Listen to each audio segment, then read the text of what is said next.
Hi everyone. To be quite honest, I don't even know if I know how to film videos anymore. Hi, you're welcome to my channel. This is Locks and Chronicles. Thank you to every single one of you who reached out to me, who reminded me of my passion to film YouTube videos. So if you're new here, this is Locks and Chronicles, and basically on this channel I talk a lot of social work. I sometimes talk locks, although it's been a while now. And yeah, I know I've colored my locks. Yeah. And I go through my chronicles as an immigrant in the UK, originally from Nigeria. So if you find this type of content interesting, please subscribe, like, share, and just follow for more. Today's video, someone said, what have you been up to? Please talk to us about, your career and what's been happening with social work. And I thought that would be a good place to actually start. Firstly, Instagram family, you guys are more up to date about what's been happening with me. So if you're not following me on Instagram, make sure you follow me on Instagram. It's the same name, Locks and Chronicles. So I've been a social worker for 3 years. That's actually really good. It's from Aldi or Lidl. So, and it's no added sugar, although that doesn't mean no sugar. Okay, so I've been a social worker for 3 years, and yes, 3 years actually in October 2023. I've been a social worker for 3 years, and it feels like, I was saying on Instagram stories, that it feels like 13 years. It feels like a career that you will do for a while, and it feels like you've done for so long, just because it's a career where you are constantly giving. I'm filming from 2 cameras, so I don't know which one I'm going to record with, but if I'm not looking directly at you, that's the reason. Okay, so yeah, so this video is just going to be about, it's just a chit chat about what I've been doing in the 3 years, where I am right now, and I hope I don't miss anything. So it's just to answer questions like, is it okay to move on after ASYE? That is after your first social work job. Is it okay to move teams a lot? How has it been being a mental health social worker? Is it actually more beneficial if you stay in one team and you learn a lot from there, and you're very, sound and grounded in one team before you actually move to another team? To be honest, I haven't got the answers, but I'm just going to share with you what I've been doing, what I've been up to, and some of the things I'm thinking of doing. Although I'm not going to be sharing all of that, because at this point in time, a lot of things are in my head. And just because I need to be careful sharing what I haven't actually accomplished yet. But I sort of know what direction things might be going. So where have we been? Where have I been? What have I done in 3 years? So in 3 years, I've had 3 jobs. I've worked in 3 different teams. Yes. And I've done application, interview, and all of that process 3 times in 3 years. I'm doing my 3rd CPD, and it's 3 different jobs. Every time I've, completed my CPD, which is a bit crazy, but good in a nice way. So my first job was with a local authority. I was employed by a local authority, and it was as a mental health social worker. That's where I did my ASYE. I was there for almost 2 years. So in that job, I was working, I was doing my ASYE. My ASYE was extended more than 12 months because I was only doing 30 hours. So because I was only doing 30 hours, they extended my ASYE up until April. As a matter of fact, when I finished my ASYE in April of that year was when I got my next job. That was when I went for the interview for my next job, and that was when I got it. It just took all the processing and me not making up my mind for me to have started in August of that year. So what was I basically doing? Working in a team with people diagnosed with non-psychotic mental difficulties. So I was working as a care coordinator. So care coordinator, just as the name implies, you can read more about that. I was supporting people with diagnosis of anxiety, depression, personality disorders, bipolar, mainly. These were the we call them patients. I know in social work you like to use the word people with lived experience, but in mental health teams we call them patients. So these were the people that I was working with. How was the team? It was a really difficult first job. It was really crazy. Um, and I think I kind of developed some anxiety in that job as well, because it's really stretched me. Um, if you know about mental health, then you would know that this group of people need a lot of support, um, need a lot of input, and by the nature of most of the diagnoses, um, they can be quite, challenging and demanding of your time and devotion and commitment.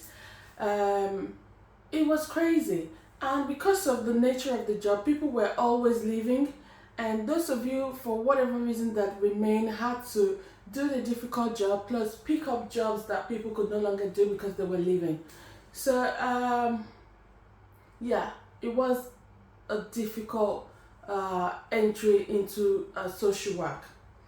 However, that job has given me the experience and the resilience that today now makes me appreciate my journey as a social worker.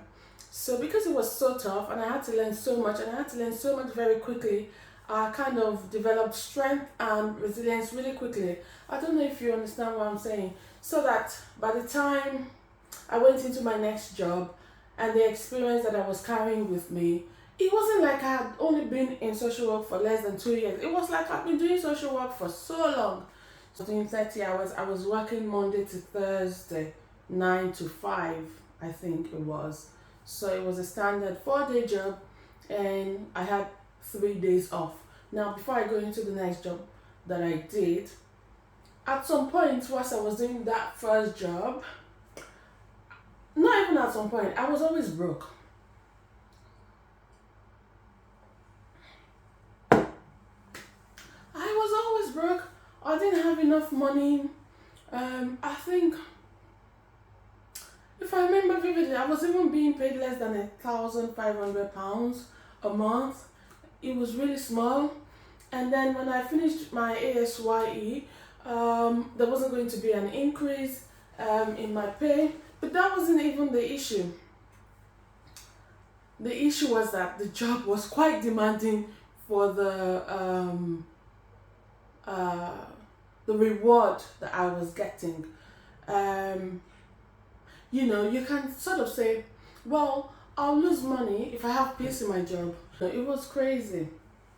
The team was lovely.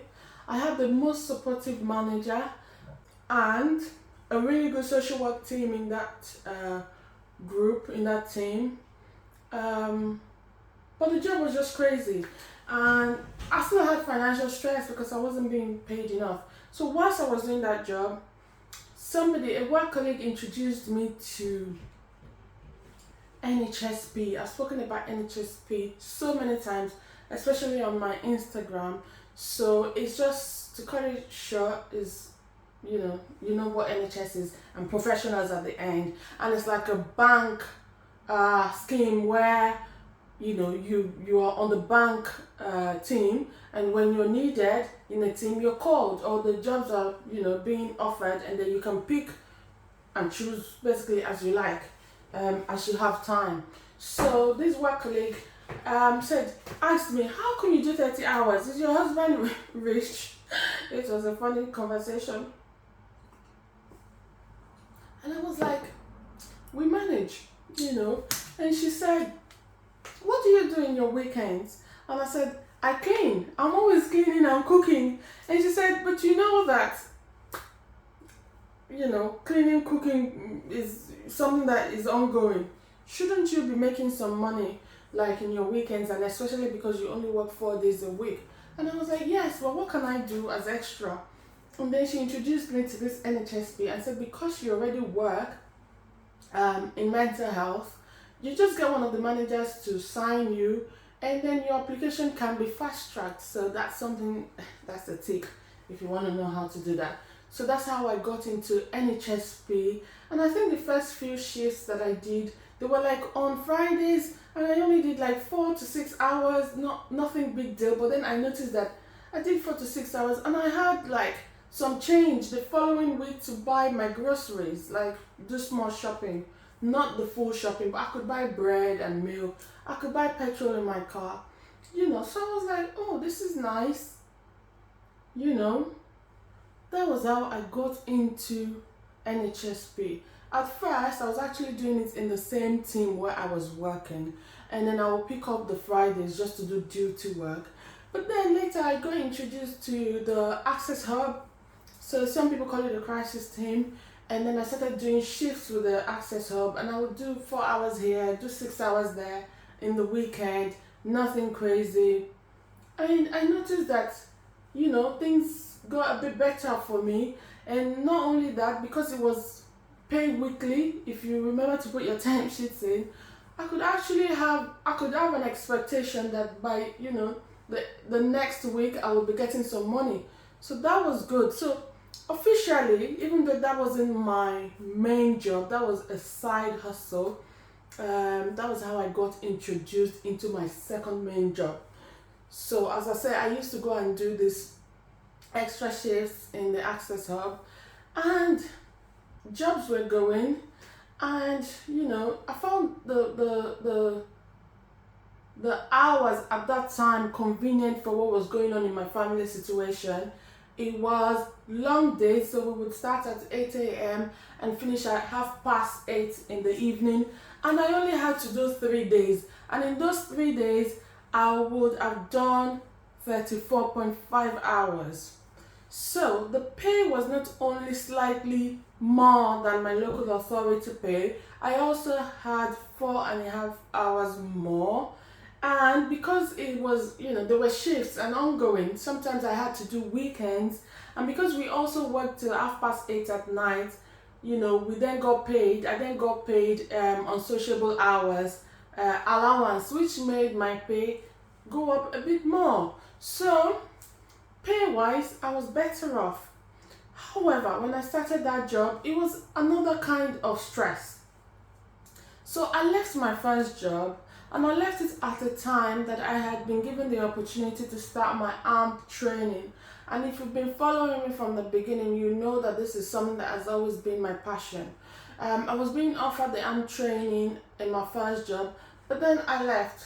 I asked if I could carry over to my second job that I was going, which was with the Access Hub, but I was being told no, you cannot. We actually want you to remain, and that's why we're offering you this. And if you're not remaining, then we're not giving it to you. So the offer got withdrawn, and I couldn't go ahead with it. But my mind was made up, and I thought I was doing the best for myself and my family. The hours were convenient for my kids, and I only had to work 3 days a week, although long days.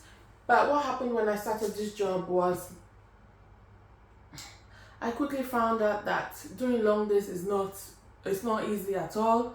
And what happened to me is that actually doing those long days in the week was really difficult. I couldn't maintain my healthy habits. I couldn't actually eat healthy anymore because I was working so many long hours, and I was moving around quite a lot in the day. So there were just visits that you'd be driving all around the city, and doing all sorts of jobs in that role. It was still mental health, but it was just so hard to maintain. It was like a shock. I had no control over the kind of work that I was given in the day. I'll be allocated some work and some visits and some assessments, and just very close to the time of the assessment or the visit, it will get completely changed, and you will need to quickly read your risk assessments and everything about the patient that you're now being allocated to go and see. But it was just the nature of the job. It's a crisis team, pardon me. So things are moving quite quickly, very fluid. There's just no way to determine what's coming in, basically, and we had to respond to that very, very quickly. So it was the nature of the job.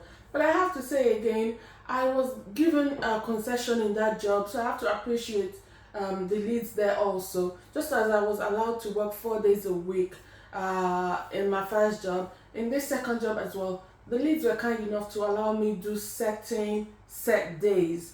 So I knew exactly when I was working, so that I could kind of manage childcare and appointments and things like that for my children. It was a really difficult job. It was a really difficult team, I'm not going to lie.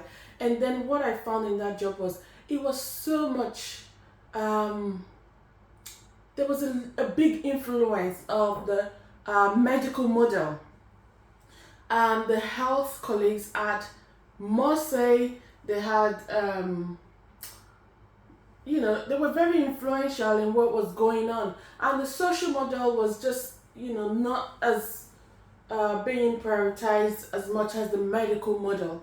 I mean, I understand that in mental health anyway, we do need a balance of the social and the medical model. But when the medical model trumps the social model, I was questioning my role as a social worker. I didn't train to be a nurse.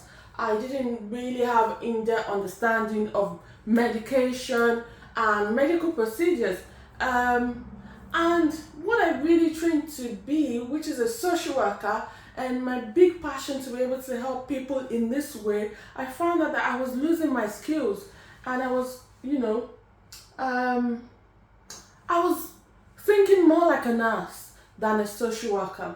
So I had to quickly call myself to order and remind myself why I became a social worker.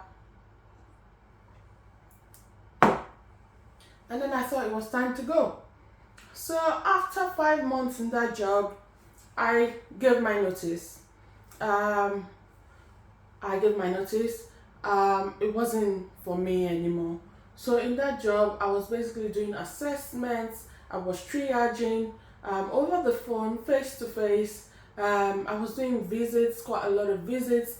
I was liaising with gatekeeping, hospital gatekeeping, and bed management. If people were in crisis and they needed to be admitted in hospital, I was, crisis. That's what the job mainly was about anyway.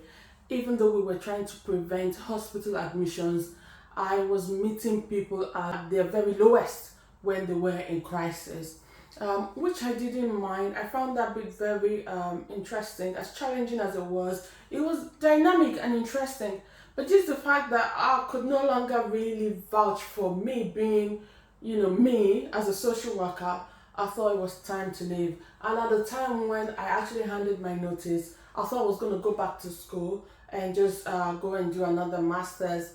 I didn't even have another job, and I didn't even have a way of paying for the master's that I applied for. I just wanted to leave. So I put down my notice, and I was being asked, where are you going after this job? And I said, nowhere, I'm just going to sit down at home for some months. That was how fed up I was at that time, and I just wanted out.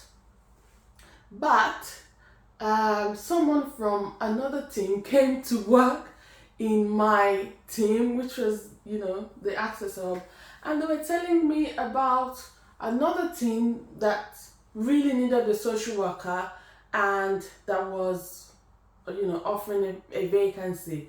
And it sounded good to me, and they really encouraged me to apply.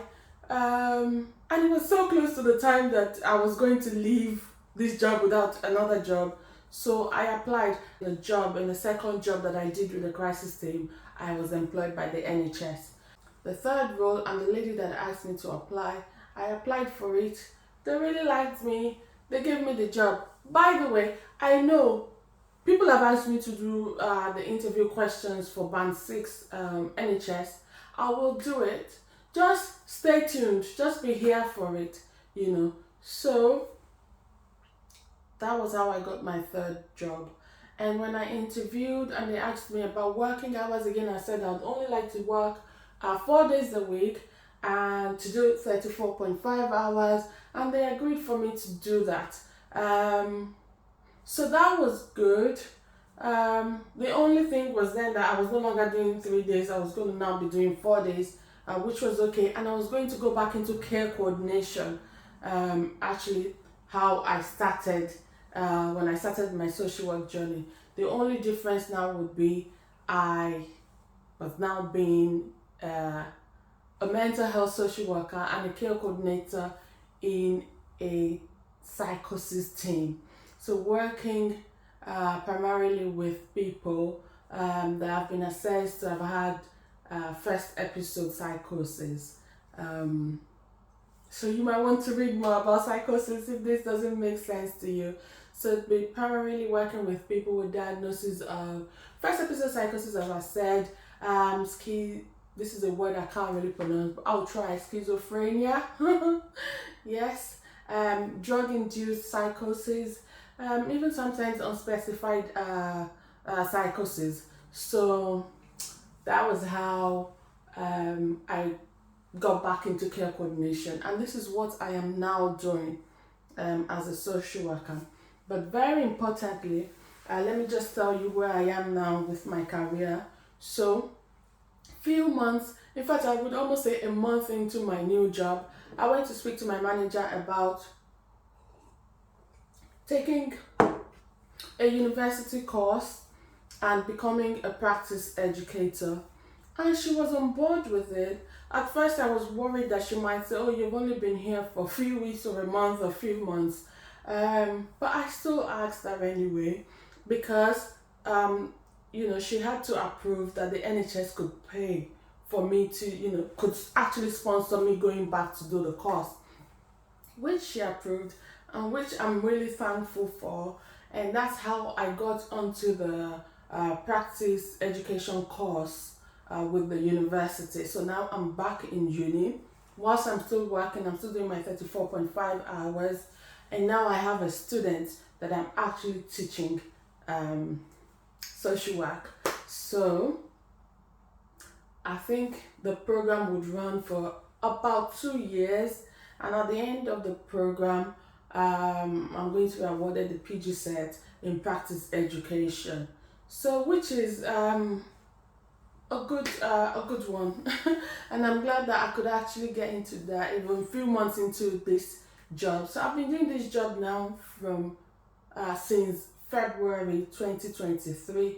This is now October 2023. I hope to settle in this team. I'm learning about psychosis myself. I'm learning about the assessments. I've done the CAMS training. I've done that. We actually did that with the university as well. So I'm just learning more about the world of psychosis, and it's quite dynamic. It's quite interesting. It's a completely different field to where I started.